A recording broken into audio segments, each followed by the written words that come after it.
بسم اللہ والصلاۃ والسلام علی رسول اللہ۔ ایک سوال ہمارے پاس ہے کہ کیا یہ جملہ لولا علی کیوں ہلاک عمر، اگر علی نہ ہوتے تو عمر ہلاک ہو جاتا، کیا جملہ یہ حضرت عمر کا ہے؟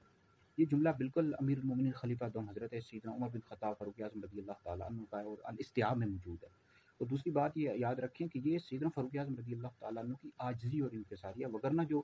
امیر المومنین خلیفہ دوم حضرت عمر رضی اللہ تعالیٰ عنہ کا جو علم ہے اس کے متعلق بخاری شریف میں حدیث موجود ہے کہ نبی کریم علیہ الصلوۃ والسلام نے خواب دیکھا، مفہوم عرض کر رہا ہوں، تو حضور علیہ الصلوۃ والسلام نے خواب میں دودھ نوش کیا، دودھ پیا، تو آپ علیہ السلام نے اپنا بچا ہوا جو دودھ تھا وہ حضرت عمر رضی اللہ تعالیٰ عنہ کو دیا۔ تو صحابہ نے پوچھا یا رسول اللہ اس کی کیا تعبیر ہے؟ تو حضور نے فرمایا علم۔ تو یاد رکھیں جو نبی کا خواب ہوتا ہے وہی ہوتا ہے، یہ حجت ہوتا ہے، ٹھیک ہے جی، تو اس سے حجت پکڑی جاتی ہے۔ تو اور نبی کا جو خواب ہوتا ہے قطعی اور یقینی ہوتا ہے، تو لہٰذا اس سے پتہ لگا کہ حضرت سیدنا فاروق اعظم رضی اللہ تعالیٰ عنہ کا جو علم ہے اس کے حوالے سے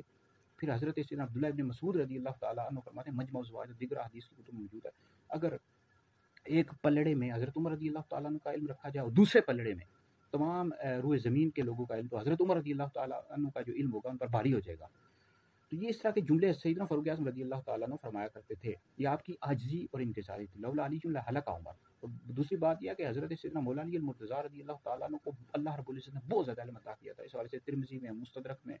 کئی احادیث موجود ہیں کہ حضور علیہ السلام نے فرمایا انا مدینۃ العلم و علی بابها، میں علم کا شہر ہوں، علی اس کا دروازہ ہے۔ کئی جگہ فرمایا کہ میں حکمت کا شہر ہوں، علی اس کا دروازہ ہے۔ بالکل مولا علی المرتضیٰ رضی اللہ تعالیٰ عنہ کے بعد بہت زیادہ علم تھا اور کئی معاملوں میں آپ نے سیدنا صدیق اکبر رضی اللہ تعالیٰ عنہ، سیدنا فاروق اعظم رضی اللہ تعالیٰ عنہ کی رہنمائی کی۔ لیکن یہ جو روافض ہیں، شیعہ ہیں، تو وہ اس طرح کی باتوں کو اٹھا کر کہتے ہیں کہ دیکھو جی شیخین کے پاس تو علم ہی نہیں تھا، مولا علی پاک رضی اللہ تعالیٰ عنہ ان کی رہنمائی کیا کرتے تھے، اگر مولا علی نہ ہوتے تو وہ فیصلہ ہی نہیں کر سکتے تھے۔ بھائی مولا علی رضی اللہ تعالیٰ عنہ نے کئی معاملات میں ان کی رہنمائی کیا بالکل، لیکن یہ بھی دیکھو کہ سیدنا صدیق اکبر رضی اللہ تعالیٰ عنہ نے، سیدنا فاروق اعظم رضی اللہ تعالیٰ عنہ نے اپنے دور خلافت میں کئی فیصلے خود کیے ہیں۔ اب منکرین جو زکوٰۃ تھے ان کے حوالے سے فیصلہ کیا سیدنا صدیق اکبر رضی اللہ تعالیٰ عنہ نے، پھر یہ جو مسلمہ کذاب تھا اس کے حوالے اور کئی فیصلے، اس طرح سیدنا فاروق اعظم رضی اللہ تعالیٰ عنہ کے کئی فیصلے ہیں۔ یہ روافض شیعہ اس طرح کی باتیں کرتے ہیں، بھائی کہتے ہیں کہ وہ تو فیصلہ ہی نہیں کر سکتے تھے،